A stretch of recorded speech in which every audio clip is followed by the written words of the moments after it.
Somewhere in the world right now, possibly within the next few hours, officials from the United States, Iran, and Oman may sign a deal that reopens a stretch of water you could drive across in under an hour. And if they do, it will move the price of the gold and silver you own before you even finish reading the news alert. I need you to understand this now, today, because the market has already started reacting. Silver crossed $62 this morning for the first time in a month. And almost nobody watching that number climb actually understands why a peace deal is doing what it is doing. It should be doing the opposite. Stay with me, because by the end of this, you will understand a mechanism that most people holding gold or silver right now have never once had explained to them clearly. And it is working on your money at this exact moment. Here is the twist. And I am giving it to you immediately instead of making you wait, because it is the piece that makes everything else make sense. For your entire life, the rule you were taught, the rule that feels obvious, is that gold and silver rise on fear and fall on peace. War pushes people toward safe havens. Peace sends them back to stocks and risk. That rule has held for decades.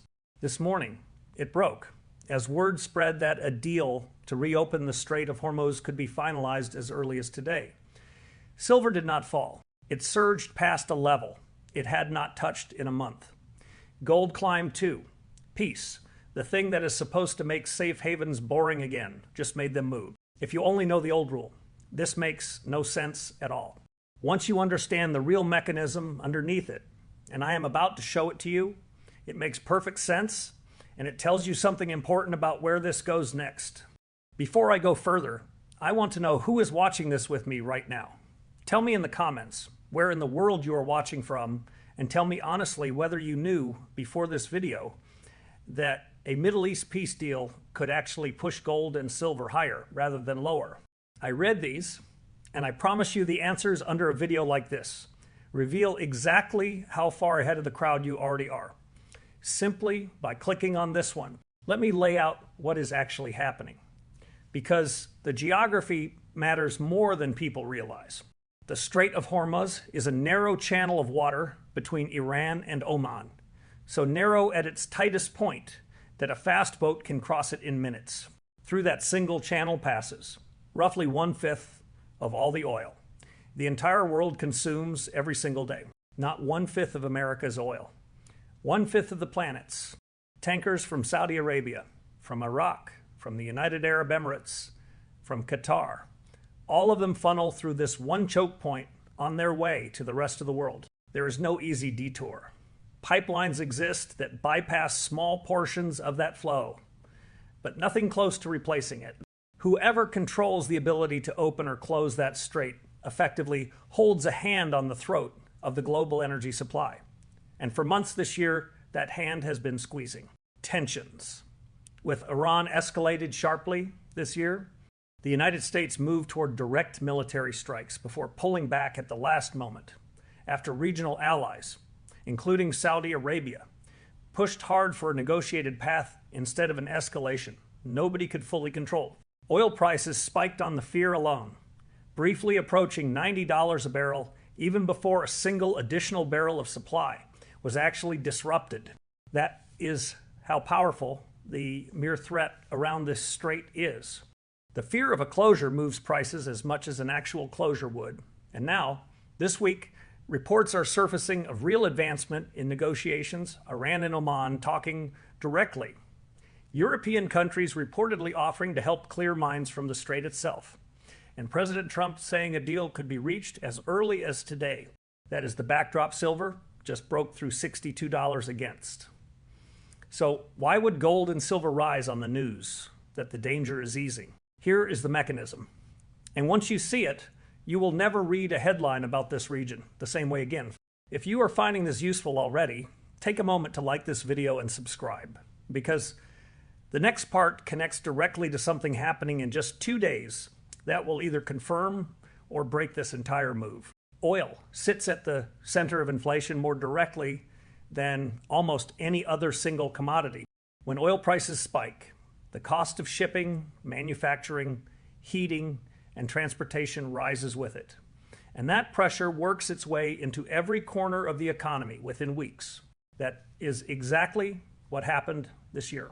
The fear around the strait pushed oil toward $90, and that spike was a direct contributor to inflation staying stubbornly elevated, which is a large part of why the Federal Reserve has stayed cautious about cutting interest rates, and why 3 officials inside the Fed recently pushed even harder in the other direction, warning that rates might need to rise rather than fall. Now, follow the chain in reverse. If the strait reopens and the deal holds, oil prices fall, which eases one of the biggest inflation pressures sitting on the economy, which increases the odds that the Federal Reserve has room to cut rates rather than raise them, or at minimum has less reason to hike. And lower rate expectations are exactly what makes gold and silver, assets that pay no interest themselves, more attractive relative to cash and bonds. That is the real chain.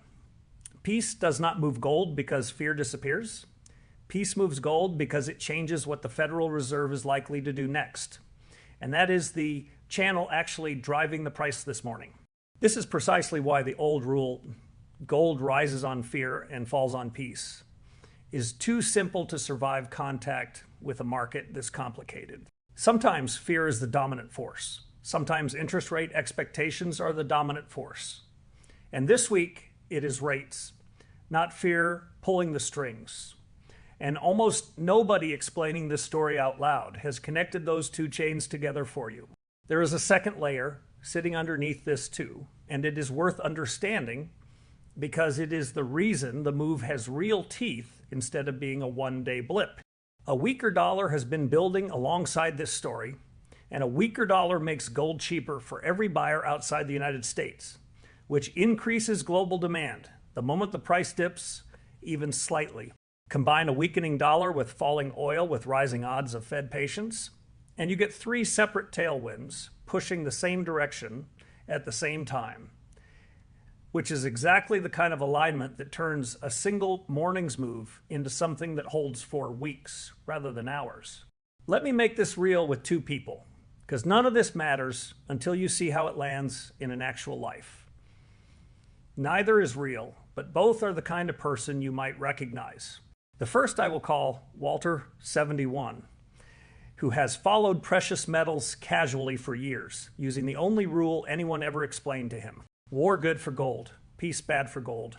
This morning, when he saw headlines about a possible Hormuz deal, he assumed gold and silver would sell off, and he seriously considered selling part of his own silver ahead of what he expected to be a drop. He watched the price, instead, climb past a level it had not touched in a month, and he had no framework to explain what he was looking at. Walter was not wrong to expect peace to matter. He was wrong about which mechanism peace was moving through. And that single gap in understanding nearly cost him a decision he would have regretted within days. The second person I will call Priscilla, 69, and she did not do anything dramatic this morning either.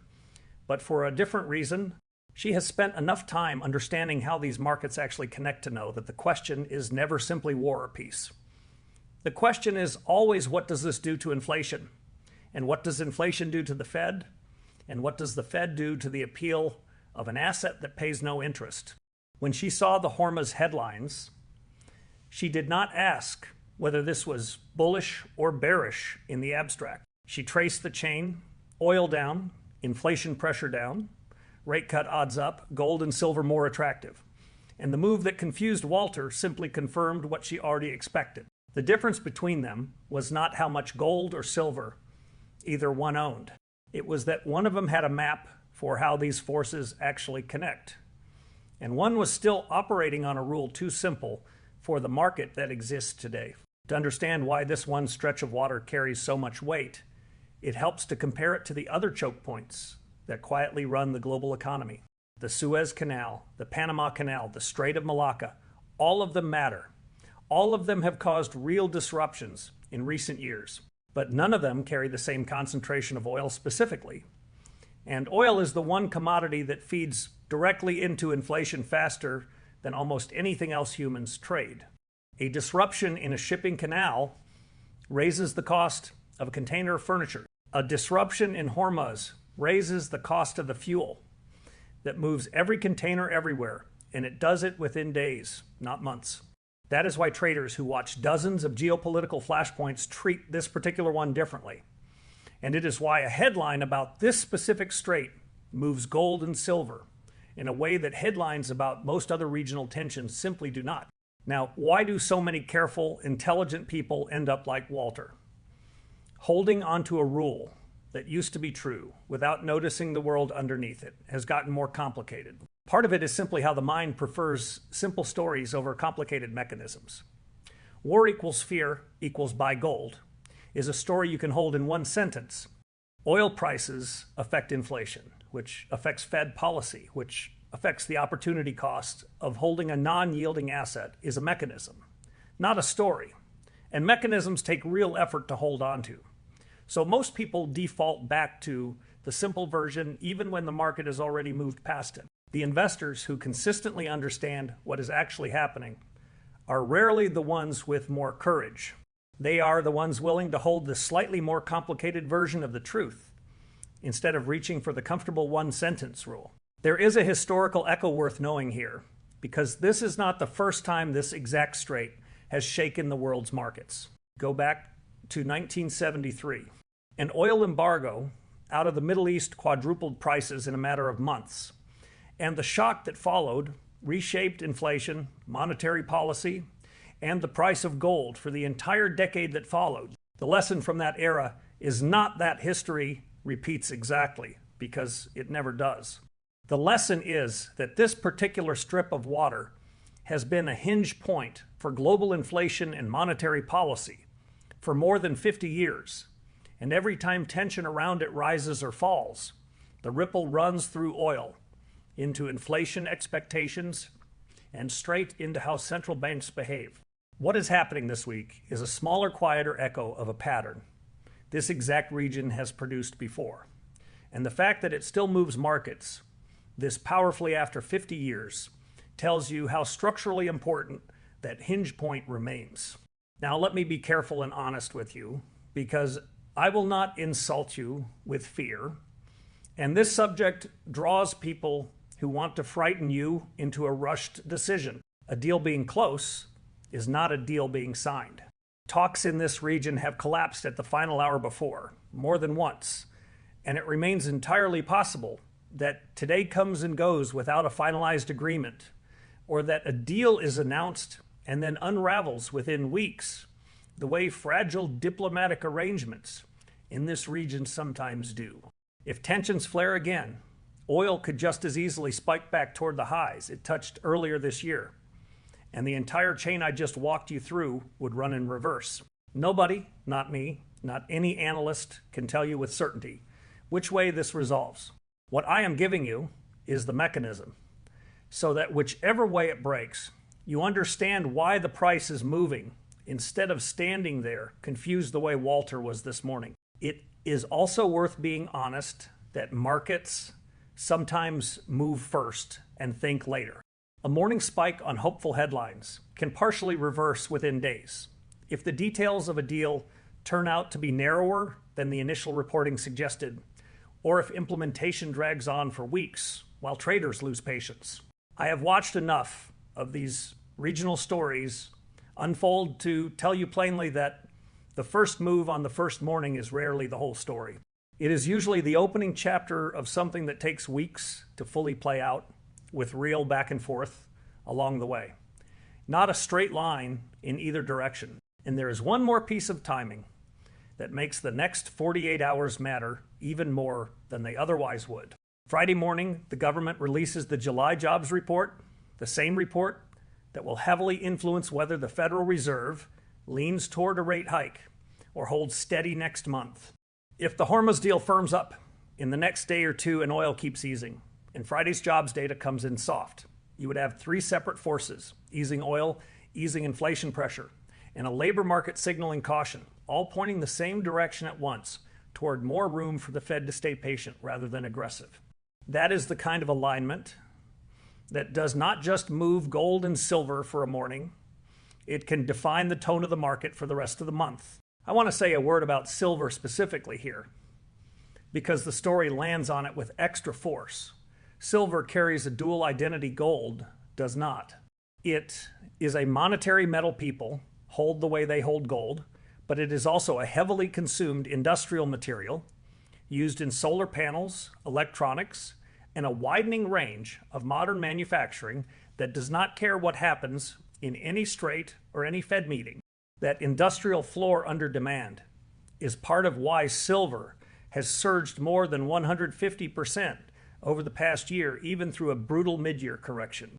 Layer today's oil and rate story on top of that industrial backbone, and you understand why silver crossed $62 this morning with more force than gold moved. Because silver tends to move further and faster than gold in both directions once a trend like this actually takes hold. So let us pull this together and go back to where we started. A deal to reopen the Strait of Hormuz, the channel that carries roughly a fifth of the world's oil, could be finalized as early as today, and instead of crashing gold and silver the way the old rule would predict, both climbed because the real mechanism running underneath this story is not fear. It is oil inflation and what the Federal Reserve is likely to do next. A weaker dollar is compounding the move. Friday's jobs report sits 2 days away and could either confirm this alignment or scramble it entirely. And the difference between the people who understood this move this morning and the people who stood there confused watching peace push prices higher instead of lower comes down to one thing: whether you were holding a simple rule or the actual mechanism underneath it. Here is what I want you to carry away from this. Stated as plainly as I know, how this is not a call to panic, and it is not a call to make any sudden move today, because balance and patience matter, especially for anyone near or already in retirement. It is a call to finally understand that the relationship between geopolitics and your gold or silver is more layered than a single sentence can capture, and that understanding the actual chain, oil to inflation to interest rates to precious metals, is worth far more than memorizing a rule that only works some of the time. Whether a modest, deliberate allocation to gold or silver belongs in your own plan depends entirely on your own circumstances, your own timeline, and how you feel about volatility. And I am not here to tell you the number. I am here to make sure that the next time a headline about the Middle East moves your gold in a direction that seems to make no sense, you are not standing there confused the way so many are this morning. Do not let anyone use a moment like this to rush you into a costly decision, because there will always be people trying, and they get louder every time a story like this breaks, and do not dismiss it either. Telling yourself geopolitics on the other side of the world could not possibly matter to your own retirement account, because you just watched in real time exactly how directly it does. Those are two different mistakes, and the sensible path sits calmly between them. None of this is financial advice. Every figure I have referenced, the level silver crossed this morning, the share of global oil that moves through the strait, the timing of Friday's jobs report, the details of the negotiations comes directly from today's market reporting and the Bureau of Labor Statistics release calendar. So you can verify every word of it yourself rather than take mine. I open by telling you that a deal signed somewhere on the other side of the world today could move your gold before you finished reading the alert. And that piece was doing something this morning that should have been impossible under the rule you were taught. Now you understand exactly why. It was never really about fear. It was about oil, about inflation, and about what a room full of Federal Reserve officials do next. So let me leave you with the question underneath all of it. If a peace deal can move your money this much in a single morning, and Friday can move it again, just as fast, how much of what happens to your savings this month is actually still in your hands? And how much of it was decided the moment you stopped paying attention to how these pieces actually connect?